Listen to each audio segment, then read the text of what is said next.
you still got to even lay down and get you some rest on a regular basis. I won't say every night, because you might go one night without getting some sleep, but I bet you hit that pillow pretty soon. I bet you do. It don't matter. So that shows you in itself, there ain't no big deal with color. We just dealing with the facts. So now he said, Isaac entreated the Lord, and he was entreated, and Rebekah conceived, and she went to inquire the Lord, because they was doing battle. They was fighting in the womb. And the Lord said, verse 23, 2 nations are in thy womb, and 2 manner of people shall be separated from thy bowels. Pay attention to this. Go ahead. And the one people shall be stronger than the other people, and the elder shall serve the younger. Okay, you got 2 different nations about to be born.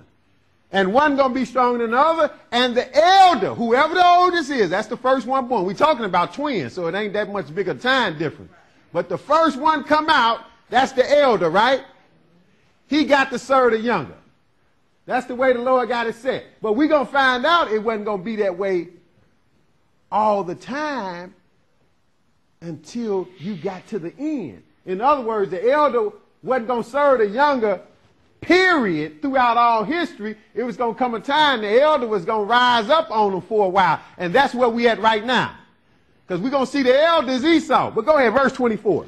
And when her days to be delivered were fulfilled, behold, there were twins in her womb. Okay, go ahead. And the first came out red, all over like an hairy garment. See, that shows you the Lord can have one woman have two babies, and they can look totally different. They can even be 2 different races. Happened back here when the Lord was creating races.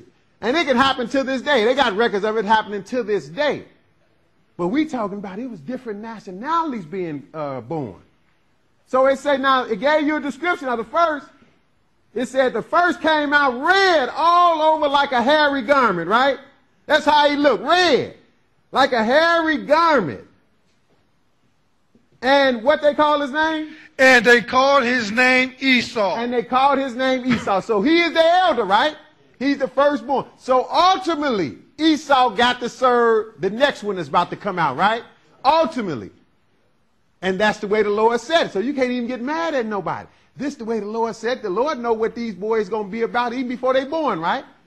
And he said, out of the norm, which the norm is the younger serve the elder, right? But out of the norm, the Lord said the elder is going to serve the younger, right? That's what he said. Now, it told you Esau was red and hairy.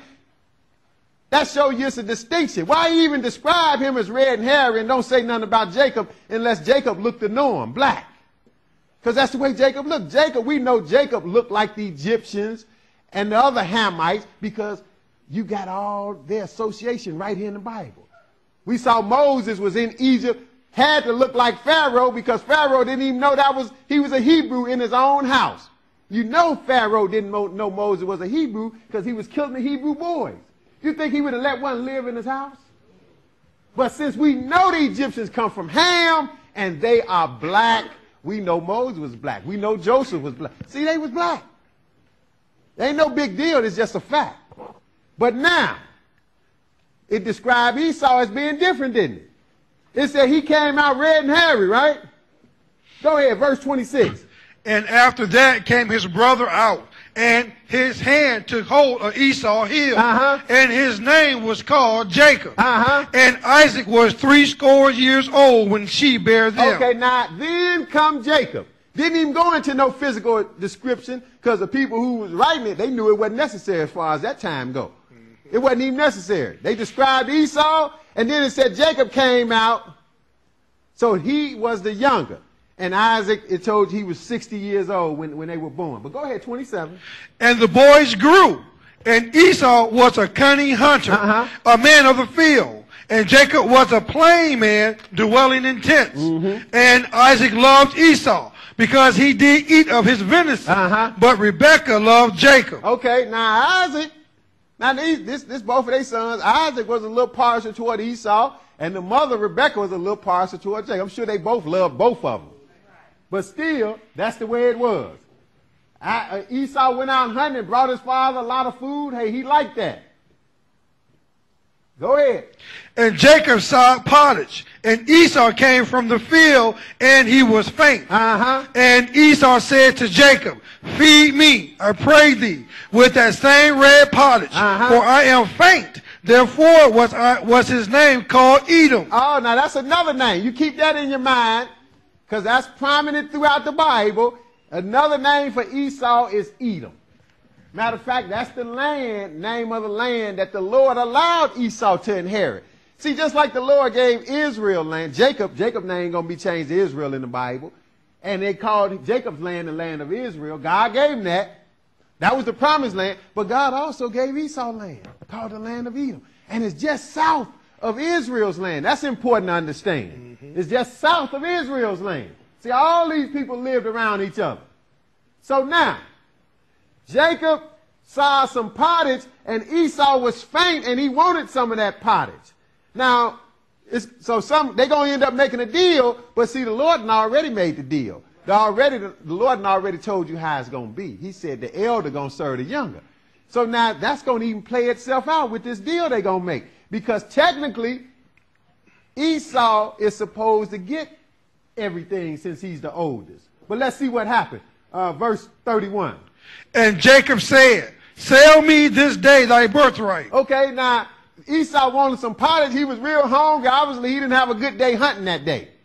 So he was real hungry, and Jacob had him some pottage, and he said, look, give me some of that pottage. That's what Esau asked him. Feed me, I pray thee, with that same red pottage.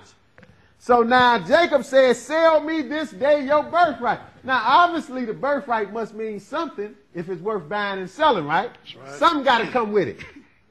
See, this shows you the Lord knew what type of character Esau was.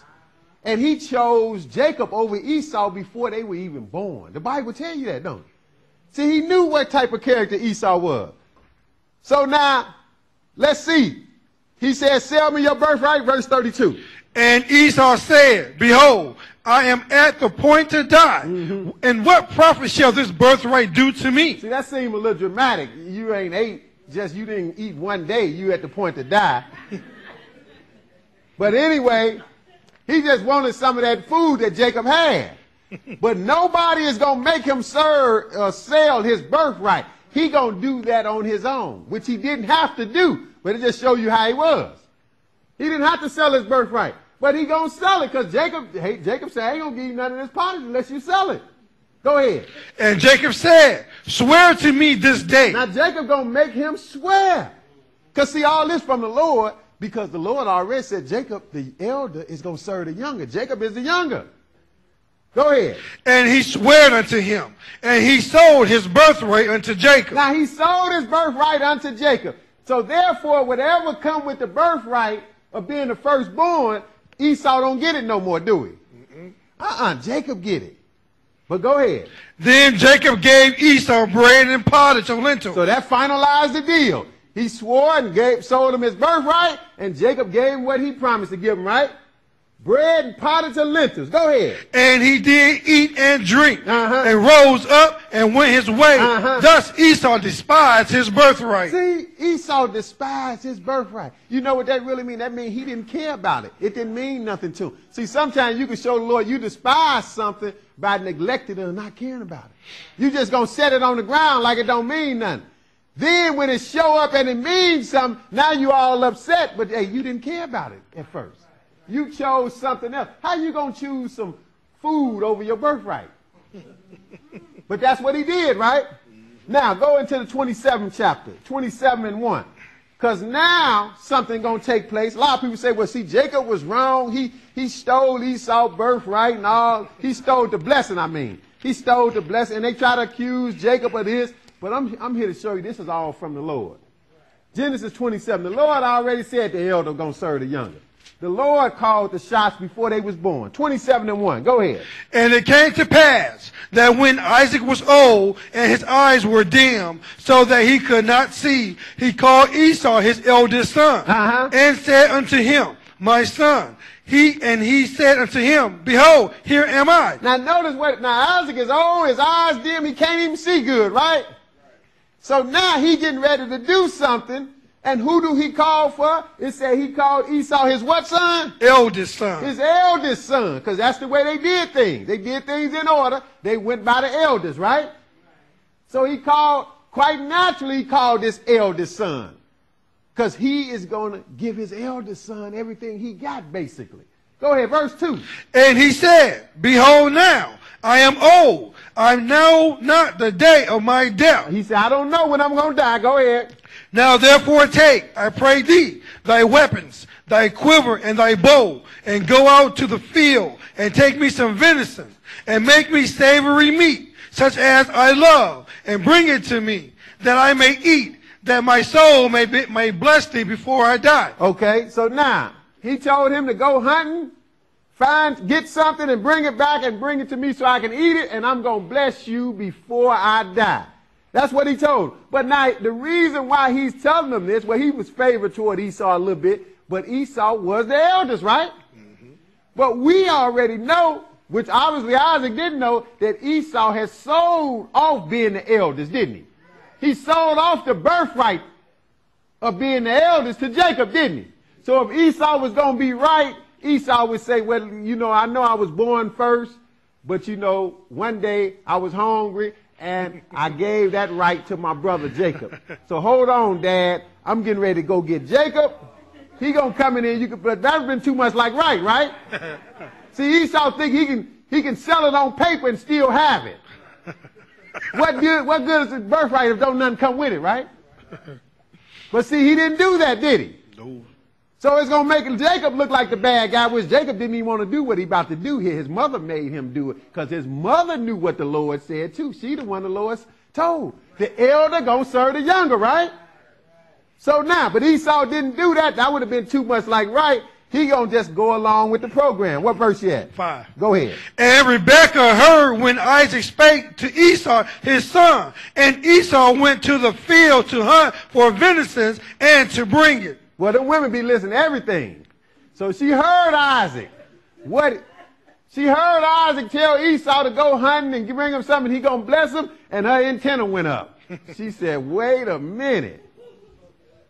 This ain't getting ready to happen. Go ahead. Now, it wasn't even Jacob that heard it. It was Rebekah, the mother. Go ahead. And Rebekah spake unto Jacob her son, saying, behold, I heard thy father speak unto Esau thy brother, saying, bring me venison, and make me savory meat, that I may eat, and bless thee before the Lord before my death. Go ahead. Now therefore, my son, obey my voice according to that which I command thee. Go ahead. Go now to the flock, and fetch me from thence 2 good kids of the goats, and I will make them savory meat for thy father, such as he loveth. Okay, now she came up with this whole scenario. She told Jacob to do this. She said, you go to the goat, and you get a goat, and I'm going to fix it up for your father the way he like it, and we're going to do something right here.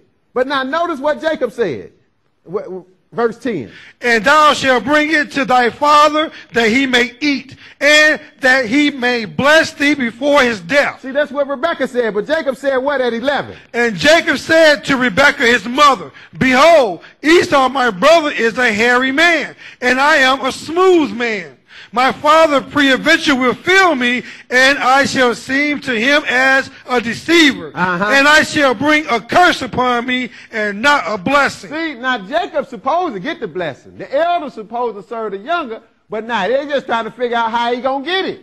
Because Isaac obviously don't understand. And he old, and he is getting ready to give the blessing to the wrong one. He getting ready to give a blessing to the wrong one. But even Jacob still didn't want to do it, because Jacob said, look, that show you again the physical description. Jacob told his mother Esau is hairy, which we saw he was red and hairy, right? But now we found out Jacob wasn't as hairy, was he? The Bible said Jacob was a smooth man.